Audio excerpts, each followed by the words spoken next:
자, 3프로TV 시청자 여러분 안녕하세요. 글로벌 라이브 시간입니다. 저는 여러분과 함께하는 이주호 기자이고요. 네, 안녕하세요. 박종훈 팀장입니다. 네. 저 되게 큰 불만이 있습니다. 어떤 거요? 엄청 큰 불만이에요. 제가 들어줘 줄게요.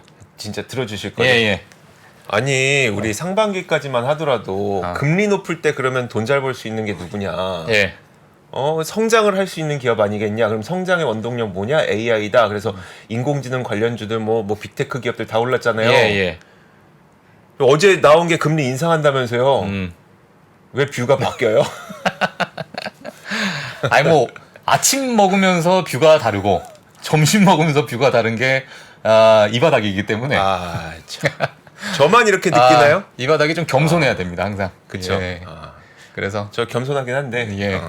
그냥 궁금해서. 예. 또 저희 많은 구독자분들 네. 욜로 주식님 칭찬해 달라고. 칭찬이요? 네. 이제 나 시간에 맞춰서 왔다 지금. 이제 칭찬하니까 이제 나간다 그랬네. 나간다. 나간다. 네. 나가신다고? 이제 안 나갈 것 같아. 자, 좋습니다. 어제 너무 사실 저는 FOMC 시작하기 전에 잠이 들었습니다. 뭐 아침에 또 일어나고 해야 되니까 잠이 들었는데 일어나서 보니까 꽤 타이트했구나. 끼워 맞추기. 예. 끼워 맞추기. 근데 요즘 같을 때는 정말 사실 아침에 예를 들면 정말 네. 아침, 점심, 저녁이라고 친다면 불확실성이 좀 많아지고 네. 좀 이슈가 많아지니까 뭘 하나 뷰를 딱 가지고 가기가 좀 애매할 것 같아요. 사실. 그래요. 예, 네. 스트레스 많이 받을 것 같고 뭐 운용하시는 분들 뭐 물론 너무나도 뛰어나신 분들 많이 있으시겠지만은 네. 요즘 같은 때는 정말 좀 힘들지 않을까. 월가에서도 뭐 의견이 뭐 너무 많으니 예. 아니 저는 뷰가 바뀌는 건 이해해요. 뷰가 바뀌는 건 이해하는데 논리가 안 맞을 때가 참 논리 안 맞으면 화가 뭐. 납니다. 뭐 상반기 논리랑 하반기 논리가 너무 안 맞잖아요. 네. 지금. 그래서 그래. 자, 어쨌든 뭐 시장이 좀 바뀌었고 네. 심리가 좀 바뀌었고 그 바뀌게 만들었던 이제 단초가 FOMC가 됐고 뭐 그러니까 이제 현실을 받아들이긴 해야죠. 뭐 아무리 왜 앞뒤가 안 맞아 이래도 어쨌든 그렇죠. 우리는 받아들이긴 해야죠. 예, 어제도 히트맵을 보면서 네. 지금 혜민님께서 또 이런 말씀하시는데 내가 어제 초록색 보면서 이건 녹조라고 얘기하지 않았냐. 저는 이제 파릇파릇한 잔디밭이라고 얘기했는데 네. 봄이 오고 있다.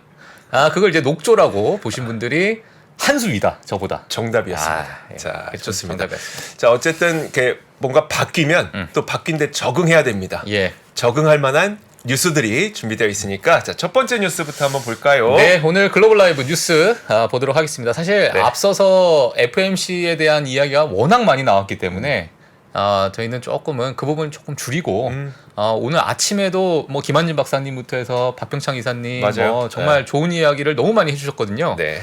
그래서 그런 부분은 앞서서 이제 그 영상 한번 이제 참고하시면 될 것 같아요. 네. 네, 화면 한번 보도록 하겠습니다. 네, 글로벌 라이브 어제 제롬 파월 의장이 나와서 이런 화면을 봤어요. 이런 화면 보면서 진짜 어떡하냐. 네. 시장이 좀 안 좋아지고 있고 막 떨어지고 있는데 미국의 개인 투자자분들은 이걸 그대로 안 봅니다. 이 화면을. 그래요? 이 화면을 보고 뭐라고 얘기하느냐. 종이 대신에 아이패드를 들고 왔다. 이거는 우리에게 뭐예요? 신호를 준 것이다. 무슨 신호예요, 저게? 저 앞에 보고 있는 거를 네네. 예전에는 종이를 네. 들고 나왔었는데 네. 이제는 아이패드를 들고 나왔다는 거는 네. 이건 우리에게 야수의 심장, 네. 우리에게 큰 시그널을 준 것이다. 이건 애플에다가 우리가 콜을 해야 된다. 매수해야 된다. 이런 거 아니냐라고 이제 개인 투자자분들이 이제 해석을 하는데 정말 뼛속까지 투자자다. 이런 얘기를 하면서 한국만큼 미국도 전투 민족들이니까 야수의 심장을 갖고 있는 분들이 상당히 많구나. 이렇게 보시면 될 것 같아요. 애플콜. 예. 야, 참 대단합니다. 예. 자, 그래서 이렇게 우리가 이제 밈으로 네. 또 하나 보고 시작하도록 하겠습니다. 재밌습니다. 예, 다음 뉴스로 바로 넘어갈게요. 네. 어제 이제 올해 미국 주식에 대해서 한번 좀 제가 준비를 해왔어요. 지난 한 달간 보니까 S&P 500은 0.3% 그래도 상승을 했더라고요. 한 달 동안. 예, 한 달 동안 나스닥 100 지수는 0.4%, 다우도 0.4% 정도는 이제 거의 뭐 보합이지만 그래도 여전히 2023년을 봤을 때 S&P 500이 14.7% 올랐고요. 네. 나스닥 100 지수는 36.8%, 다우가 3.9%, 뭐 S&P 500과 나스닥 100이 저만큼 올라간 걸 보게 되면은 뭐 빅테크 특히 이제 상위 7개의 빅테크 기업들이 상당히 좀 지수를 끌었다라는 네. 것을 우리가 이제 좀 볼 수 있을 것 같고요. 오늘 이제 3프로 아침 방송을 좀 참고하시면은 사실 FMC 여러 이제 프로젝션 하는 거, 그러니까 전망치를 발표하는 거에 대한 뭐 김원진 박사님께서 이제 해석을 많이 잘 해주셨고, 네. 그리고 이제 국내의 증시에 있는 우리 투자 심리를 또 이제 박평창 이사님께서 잘 또 설명해 주셨기 때문에 이런 부분을 한번 참고하시면은 도움이 될 것 같습니다. 그래서 글로벌 라이프 때는 한번 그냥 간단하게 결국에는 이제 답이 이거거든요. 이제 이번 9월 점도표 그리고 지난 6월 점도표를 비교했을 때 이 미디언값, 그러니까 중위값 자체가 2024년, 저 빨간색 네모칸에 친 2024년이 올라갔다. 네네. 예, 그러니까 이제 고금리가 지속되는 것이 아니냐 이렇게 얘기를 하게 되고요. 그리고 다음 화면 보게 되면 GDP가 생각보다 6월달에 전망했던 것보다 높이 찍혔어요. 그렇죠. 네. 예, 크게 올라갔던 저 빨간색 부분, 제일 위에 있는 부분. 그리고 중간에 PC 인플레이션도 낮게 전망하면서 6월에는 3.9인데 이제 이번에 나왔던 부분 보게 되면 3.7로. 그리고 제일 밑에 있는 네모칸이 이제 시장을 흔들어 놨던 거죠. 네네. 예, 그래서 4.6까지 내려갈 것이라는 금리가 5.1로 이제 뭐 해봤자 한 2번만 내릴 거야라는 이제 의견이 딱 반영이 되니까 시장에서 갑자기 자, 근데 이제 여기서 우리 딜레마에 빠지는 거죠. 연준은 야, 경기가 좋아질 것 같아. 네. 그러니까 고금리 좀 더 연장할게 라는 얘기고, 이제 우리 야수의 심장 투자자들은 이게 좋은 거냐 나쁜 거냐 도대체 이거 어떻게 해석해야 되는 거야? 적어도 여기에 불만이 있는 거예요. 그렇죠. 우리 그 한 4, 5, 6 5, 6, 7. 네. 5, 6, 7월 정도만 떠올려 보자고요. 네네. 그때 경기 지표 좋게 나오면 야, 노랜딩이다 이러면서 또 시장 가고 했었는데 예. 오늘 연준에서 2.1%로 경기가 상당히 좋습니다 그랬더니 노랜딩 얘기는 뭐 온데간데 사라져버리고 그렇죠. 이거는 또 하락하는 예. 단초가 되니까. 예, 그래서 자, 이러한 우리가 이제 전망을 보게 되면서 한번 이제 시장에 대해서 약간 해석이 좀 분분해질 것 같아요. 그래서 지금 3프로 TV 또 오전 방송에 나오셨던 많은 분들, 많은 전문가분들께서는 이제 앞으로 경기가 이제 좋아질 거니까 네. 오히려 시장의 해석이 좀 추후에 좀 바뀔 수도 있다라는 얘기를 좀 많이 좀 이제 그런 얘기가 있기 때문에 한번 같이 보면 될 것 같습니다. 네. 참고로 로이는 아주 잘 크고 있습니다. 예. 자, 다음 한번 보도록 할게요. 이 페드의 전망을 우리가 이제 이렇게 그래프로 한번 좀 보게 되면 아마 좀 쉽게 받아들일 수 있을 것 같아요. GDP가 이 빨간색 이제 아주 짙은 선이 이제 최근에 전망치를 이제 나타낸 겁니다. 네. GDP 같은 경우에 갑자기 껑충 뛰어오르는 모습, 예, 경기가 좋아질 거다 이런 얘기고, 그리고 그 다음 게 이제 언임플로이먼트니까 실업률인데 실업률 뭐 괜찮아, 예, 이렇게 좀 얘기하고 있는 상황이고. 거기다가 코어 PC 자체도 지금 내려갔죠. 미세하지만 내려가고 있는 모습. 하지만 이제 금리 자체는 좀 유지를 하고 있는 그러한 모습이다 보니까 이제 시장에서 이제 다분한 의견이 좀 있는 것 같아요.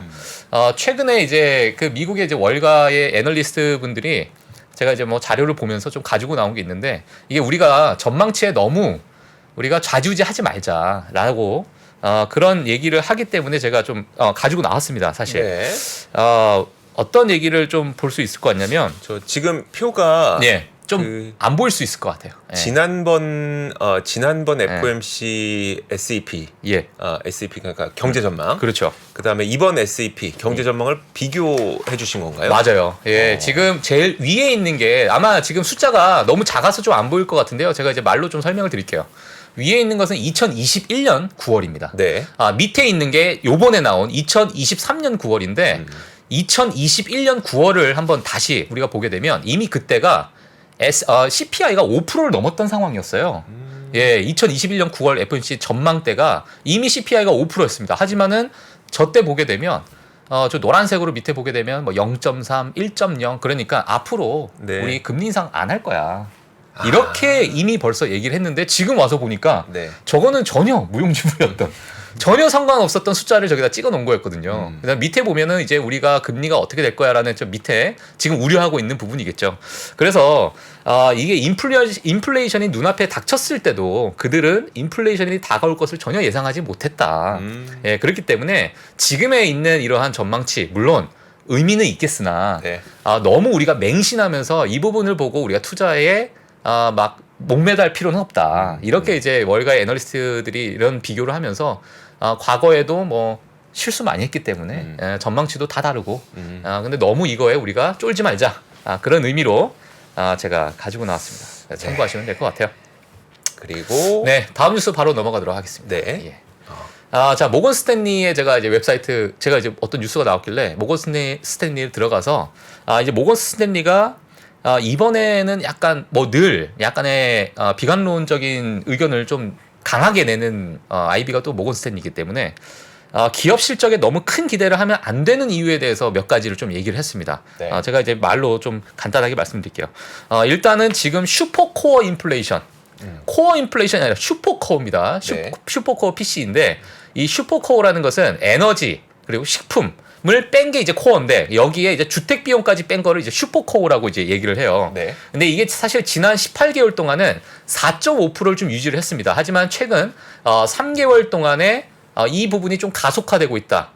그러니까 에너지, 식품, 주택 비용을 빼고 나서도 조금은 가속화되고 있는 부분이 있기 때문에 우리가 이런 부분을 좀 생각해야 된다. 그리고 재고량이 이제 지금 있는 여러 이제 제조업체들의 재고량이 여전히 좀 장기 추세보다는 10%가 높은 상황이라고 합니다. 예, 그래서 앞으로 기업 실적에 이런 부분이 좀 악영향이 될 수 있다라는 얘기를 했고요. 그리고 이제 소비자들의 재정이 좀 악화되고 있다라고 얘기를 했는데 이게 뭐냐면 직업 및 소득 전망에 대해서 비판적으로 좀 보고 있다. 이게 왜 그러냐면 신용카드 잔액이 급증해가지고요. 네. 이게 지금 1조 달러를 초과하면서 사상 최고치를 찍고 있는 상태고 이게 잔액을 제가 만약에 부채라고 좀 표현한다면 이 해당 부채에 부과되는 평균 이자율이 과거에는 15% 안팎이었는데 이제는 평균 이제 부과하는 게 22%까지 넘어갔기 때문에 이게 어마어마하게 큰 부담으로 넘어갈 수 있다. 이렇게 이제 표현을 좀 했습니다. 자, 그리고 이제 2021년 좀 2조 1천억 달러까지 증가를 했던 가계 저축이 현재는 1,000억 달러에 불과하대요. 많이 썼어요. 네, 너무 많이 썼고. 많이 썼어요.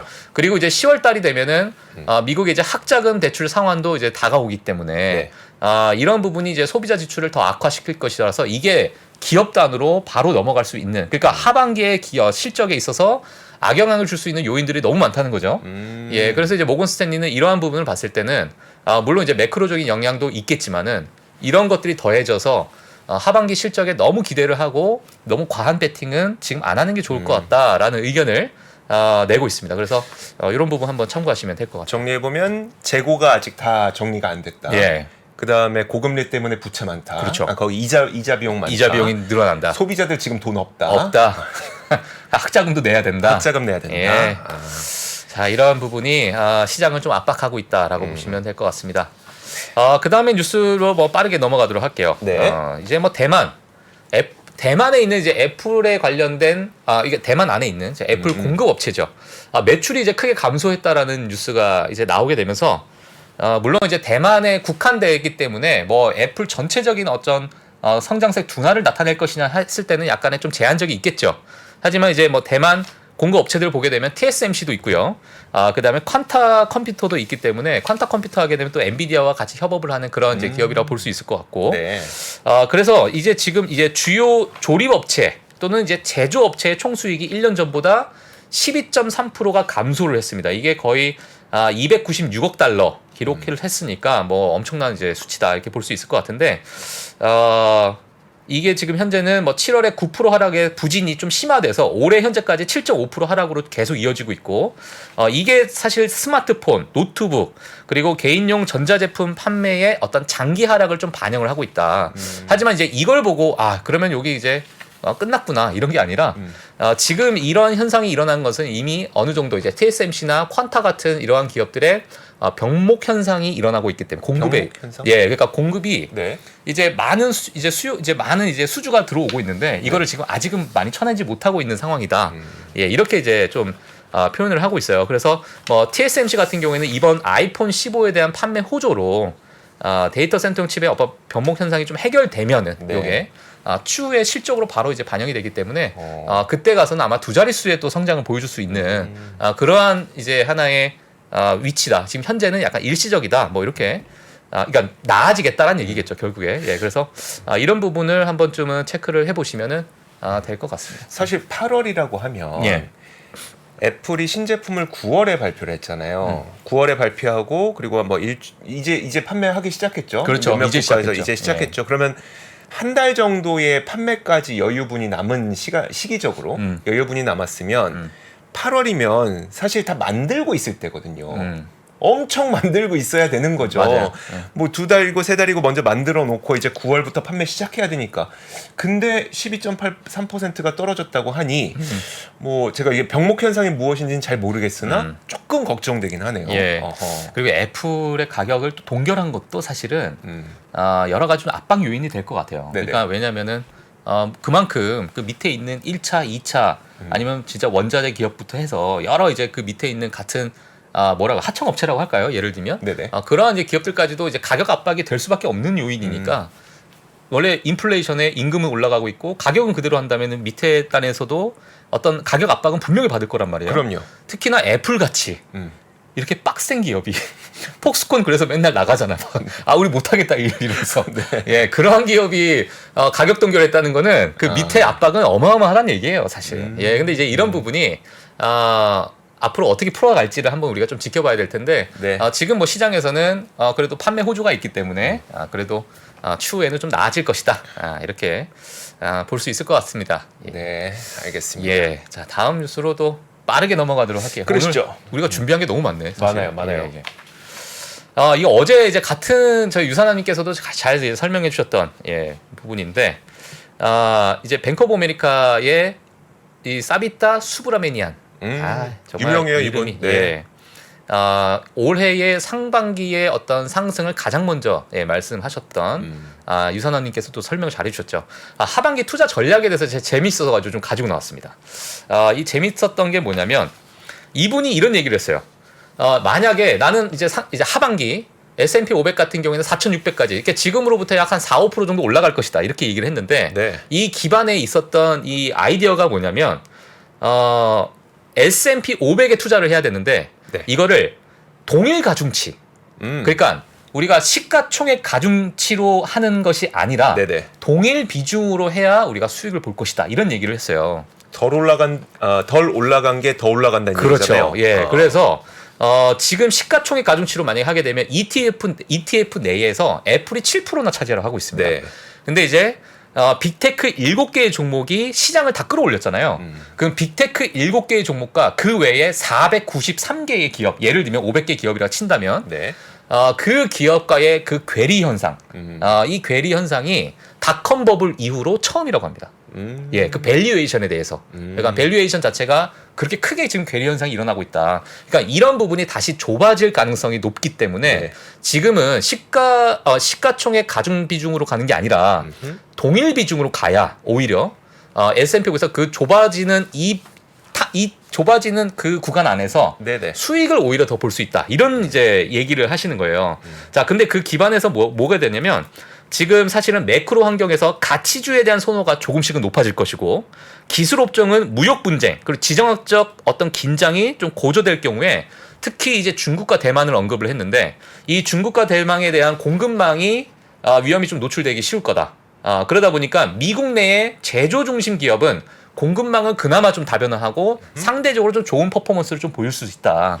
예, 그렇기 때문에 과거에 뭐 성장주에서 약간의 좀 가치주로 하지만 S&P 500에 내에서 동일 비중으로 갈 수 있는 그러한 이제 투자 전략을 좀 말씀을 하셔가지고 제가 좀 가지고 나왔어요. 그러니까 참고만 하시면 될 것 같고요. 자, 그래서 제가 이제 차트를 좀 가지고 나왔습니다. 한번 보시면 될 것 같아요. 우리가 S&P 500의 시가총액 가중 방식을 보게 되면 아주 대표적으로 스파이를 볼 수가 있는데 그렇죠. 올해 17% 상승했습니다. 스파이가. 예, 근데 이제 오른쪽에 보게 되면 저게 RSP예요. RSP인데 인베스코에서 이제 내놓은 동일 비중 가중 방식이에요. 그러니까 모든 이제 S&P 500을 동일하게 비중을 한 건데, 자, 이 부분은 지금 3반기 동안에는 5%밖에 상승을 하지 못했어요. 지금 네. 뭐 차트만 봐도 약간의 좀 누워 있는 그런 모습인데 이게 오히려 나중에는 어느 정도 그 차에 이제 그 괴리율을 조금 줄일 수 있는 부분이기 때문에 만약에 ETF에다 투자할 것이고 S&P 500에다가 투자할 것이라면 네. 스파이보다는 RSP가 좋지 않을까라는 그런 의견을 내신 거예요. 예, 그래서 혹시나 내가 S&P 500에다가 그래도 좀 투자를 해야겠다 하시는 분들은 한 번쯤은 참고하시면 도움이 되지 않을까. 예, 이렇게 보고 있습니다. 결국 뭐 한마디로 얘기하면 키 맞추기 할 거다. 그렇죠. 키 맞추기. 키 맞추기. 예. 이걸 또 우리가 이제 야, 이 종목이 키 맞추기를 할 것 같아라고 찍었다간 네. 틀릴 가능성이 너무 높기 때문에 ETF로 그렇죠. ETF로 예. 종목이 좀 어려우니까. 그러니까요. 예. 자, 좋습니다. 알겠습니다. 예, 다음에 또 저희 이조 기자님께서 자, 할리우드 이겁니다. 예. 자, 헐리우드 작가 파업의 협상 합의가 임박했습니다. 아직 결정 난 건 아니고요. 결정은 안 났어요. 결정 난 건 아니고요. 파업이 지금 어느 정도 이어졌는지 혹시 기억나시나요? 몇 달? 이거요? 이거 얼마 됐죠? 거의 한 5달 됐대요. 5개월? 그렇게 오래됐대요. 와. 저도 이제 소식만 듣고 어느 정도 기간 됐는지 몰랐는데 예. 이게 벌써 5달이 됐다고 합니다. 오. 140일 가량 야, 지금 오래됐네. 이어지고 있는데 뭐 때문에 파업하고 있는지는 이제 전해드렸죠. 예. 저희가 그렇죠. 그 OTT 때문에 맞아요. 재방송 송출 수수료가 안 나와서 예. 작가들과 배우들이 지금 힘들어하고 있고 예. 지금 당장 맞아요. 수입이 매우 크게 줄어들고 있는 상황인데 그러다 보니까 이 합의가 되려면 누가 참여를 해야 될까요? 바로 OTT 업체가 참여를 해야 됩니다.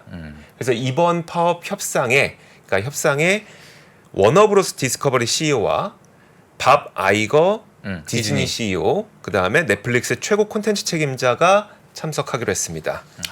근데 작가 조합의 협상이 임박했다는 거고 작가 조합의 조합원 수는 11,000여 명 정도밖에 안 됩니다. 네. 아직 더 중요한 관문이 남아 있는 게 뭐냐면 바로 미국 영화배우 조합입니다. 여기 조합원은 그 따로예요 또? 그쵸. 할리우드 저거랑 영화 배우 조합하고 작가 조합하고 그렇죠. 그쵸. 작가랑 다르죠. 작가의 노동조합하고 배우 노동조합은 별개니까 사실 배우 노동조합도 2개예요. 영화 배우 노동조합이 있고 예. 케이블 TV 드라마 그 배우 조합이 따로 있고 여러 조합들이 있는데 지금 배우 조합은 저희가 그 2개의 조합을 하나의 조합으로 묶어서 지금 보는데 예. 그 영화 배우 노동조합에 참여하고 있는 조합원 수가 16만여 명입니다. 작가 조합은 10,000명이고 예. 영화 배우는 지금 16만 명이고 그래서 어마어마하네요. 이 관문을 더 크게 뛰어넘어야 되는 상황입니다. 예.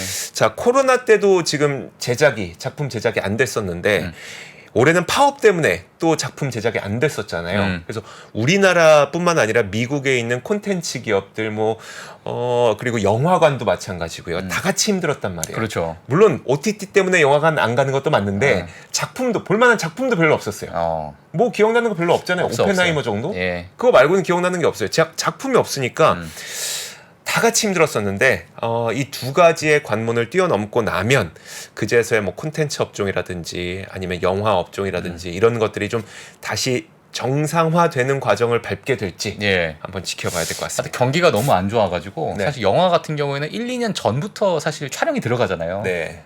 그러니까 최근에 안 나왔다는 얘기는 사실 과거 보게 되면 너무 어려웠기 때문에 고금리 상태에서 뭐 투자에 대해서 뭐 돈을 뭐 자금 조달하는 것도 어렵고. 네. 그러니까 최근에 그만큼 그래서 컨텐츠가 그러니까 영화 컨텐츠가 안 나오는 것 같아요. 그렇죠. 예. 그 전엔 팬데믹 때 안 나왔고, 그러니까 그것도 그렇고 고금리 때 안 나왔고. 예. 앞으로도 좀 안 나올 것 같은 느낌이 들어요. 영화 산업은 또. 그래요? 예.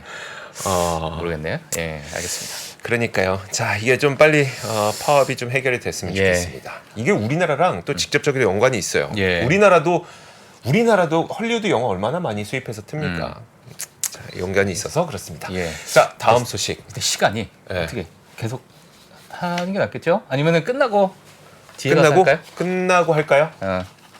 아니면 기자님께서 결정하시면 됩니다. 좋습니다. 그러면 3부에서 하겠습니다. 3부에서? 자, 알겠습니다. 3부에서 하도록 하죠. 예. 자, 그러면 1부는 여기서 마무리 짓고 잠시 후 2부에 제가 정말 좋아하는 분 나오십니다. 예. 만나 뵙도록 하죠. 잠시 후에 뵙겠습니다. 복잡하고 어렵게 느껴지는 재무제표와 용어들. 친절한 투자 멘토 사경인 마스터가 매주 새로운 콘텐츠로 알기 쉽게 설명해드립니다. 재무제표 분석과 포트폴리오 구성, 뭐 양대 재무제표라고 그러면 대차대조표랑 손익계산서가 있거든요. 매수 매도 방법, 이렇게 사는 게 좋겠네. 이렇게 살면 좋겠다. 근데 이렇게 살려면 뭘 해야 되냐면요. 나머지 3분의 1은 놔둬봅니다. 어디까지 가는지. 실전 투자 팁까지 알려드립니다. 오직 3프로 멤버십에서만 에서만 만나실 수 있습니다.